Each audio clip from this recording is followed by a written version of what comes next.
Hello दोस्तों, आज की कहानी एडवाइस।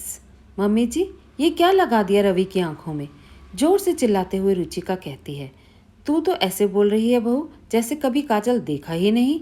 ये कजरौती है और ये काजल है। रुचिका को दिखाते हुए सरला जी कहती हैं। आप भी ना मम्मी जी, बस अपने जमाने की चीज़ों को लेकर बैठ जाती हैं। और ऊपर से आप धूप में बैठकर इसे तेल मालिश कर रही हैं, और वो भी सरसों के तेल से। आपका बस चले तो आप इसे धूप और सरसों तेल लगा लगा कर काला ही बना देंगी। गुस्से से मुंह लाल पीला करते हुए रुचिका कहती है, और रवि को गोद से छीनकर नीचे बड़बड़ाते हुए चली जाती है। रुचिका के जाते ही सरला जी की आंखों से आंसू छलक उठते हैं, जिसे देखकर सरला जी के पति दिनेश जी कहते हैं, चुप हो जाओ भाग्यवान, अब जिसको जितनी अक्ल रहेगी उसे तो उतनी ही समझ आएगी ना। ये आजकल की बहुएं ऐसी ही होती हैं, जिसे हर पुरानी चीज से दिक्कत होती है, पर डॉक्टर कुछ कह दे तो वो 100 आना सच और सही मान लेती हैं। चलिए छोड़िए इन बातों को।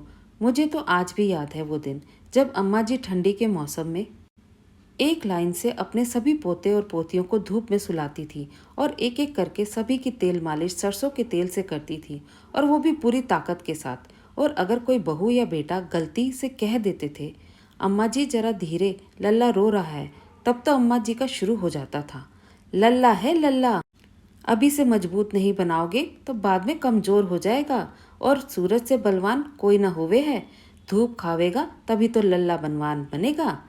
देखिए, आज तक सब हष्ट पुष्ट। और आपको याद है ना सरला जी, काजल के बारे में क्या कहती थी अम्मा जी?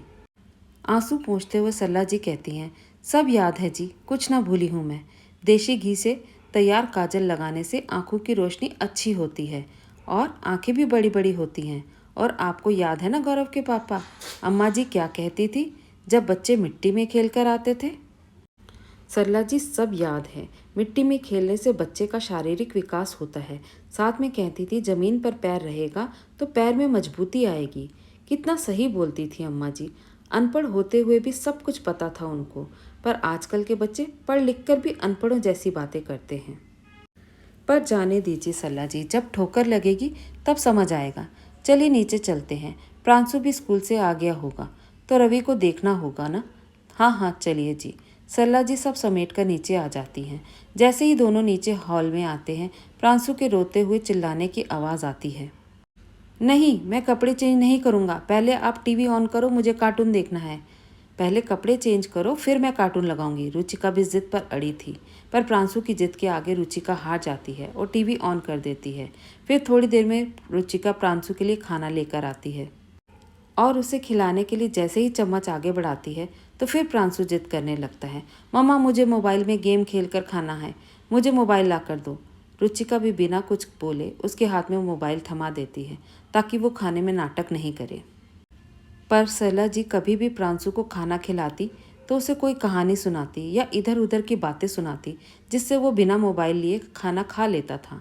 लेकिन ऐसा करना रुचिका को बिल्कुल पसंद नहीं आता, क्योंकि रुचिका को लगता कि प्रांशु फालतू की बातें सुन रहा है, जिससे उसका विकास रुक जाएगा। इसलिए वो अपने तरीके से बच्चों को संभालती थी, आज के युग के टेक्नोलॉजी, टीवी और मोबाइल दिखाकर। अपने बुजुर्गों के रहन सहन, संस्कार और मिट्टी से जुड़ाव भूल कर रुचिका बच्चों को टेक्नोलॉजी देकर उनका विकास करने की कोशिश कर रही थी। पर शायद रुचिका ये भूल गई थी कि ये टेक्नोलॉजी बच्चों के लिए एक दिन घातक साबित होगी। पर एक न एक दिन टेक्नोलॉजी का भूत तो उतरना ही था। खैर, कुछ सालों बाद वो दिन आ ही गया। एक बार प्रांशु और उसके दोस्त का झगड़ा हो जाता है, और झगड़े के दौरान वो गिर जाता है और उसे चोट लग जाती है। स्कूल वाले ने तुरंत रुचिका को फ़ोन करते हैं और प्रांशु को स्कूल से ले जाने को कहते हैं। रुचिका भागते हुए स्कूल पहुंचती है और प्रांशु को लेकर डॉक्टर के यहाँ पहुंचती है। डॉक्टर तुरंत उसका उपचार करते हैं, और साथ में डॉक्टर प्रांशु से पूछते हैं, ये चोट कैसे लगी बेटा? 8 साल का प्रांशु रोते रोते कहता है, डॉक्टर अंकल, मुझे मेरे दोस्त ने मारा। पर क्यों बेटा, आपने उससे कुछ कहा क्या? नहीं डॉक्टर अंकल, वे सभी मुझसे चिढ़ा रहे थे कि तुझे कोई गेम खेलना नहीं आता, तू सिर्फ मोबाइल का गेम खेल, तू उसी में अच्छा है, तू डफर है, इसलिए मैंने मारा। तो वे लोग भी मुझे धक्का दे दिया और मैं गिर गया। ओह, ये तो बहुत बुरा हुआ। पर आप आउटडोर गेम क्यों नहीं खेलते?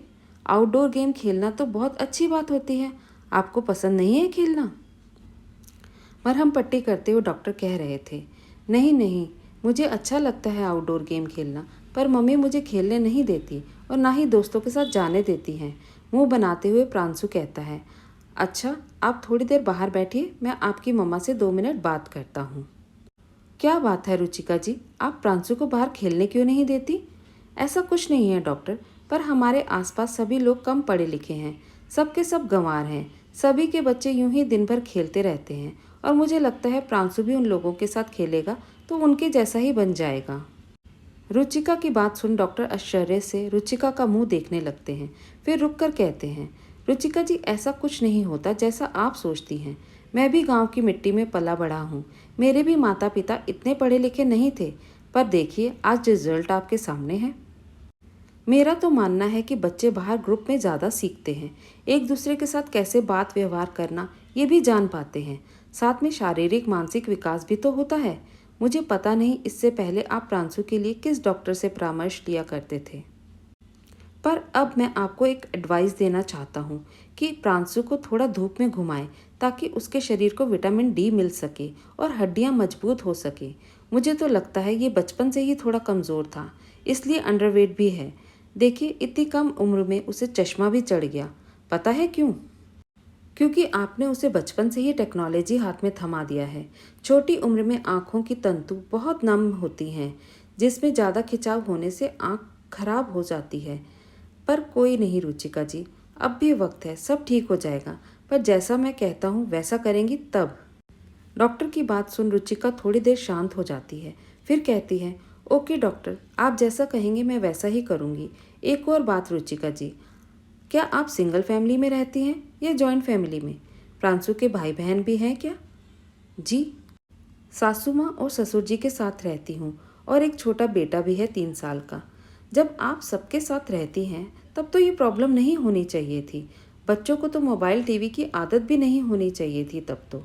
आप एक काम कीजिए, बच्चों को थोड़ी थोड़ी देर के लिए दादा दादी को संभालने दे दिया करें, जिससे इसकी मोबाइल और टीवी देखने की आदत कम हो जाएगी और आंखों का पावर भी जल्दी नहीं बढ़ेगा। अपने छोटे बेटे को भी इन सब चीज़ों से दूर रखें। ठीक है, अब मैं कुछ ताकत की गोलियां भी लिख कर देता हूँ और इसे कुछ देर सुबह की धूप में खुले पैर घास पर चलने दें, जिससे इसका तलवा भी फ्लैट फुट नहीं बनेगा और आंखों के लिए भी ठीक होगा। साथ ही डॉक्टर कहते हैं रोज़ सुबह या शाम सरसों के तेल से इसकी मालिश करें, जिससे इसकी हड्डियों में मजबूती आएगी और बाहर कुछ देर दोस्तों के साथ खेलने दें ताकि शारीरिक और मानसिक विकास हो। ठीक है, कहकर रुचिका डॉक्टर के यहाँ से निकल अपने घर आ जाती है और जैसा डॉक्टर ने कहा वही सब करने लगती है, जिसे देखकर सरला जी और दिनेश जी समझ जाते हैं कि बहू को कहीं ना कहीं से कोई ठोकर जरूर लगी है, पर खुश थे बदलाव देखकर। धन्यवाद दोस्तों, कैसी लगी आपको आज की ये कहानी? अगर पसंद आई तो लाइक और शेयर ज़रूर कीजिए। नए हैं तो चैनल को सब्सक्राइब करना बिल्कुल मत भूलिए।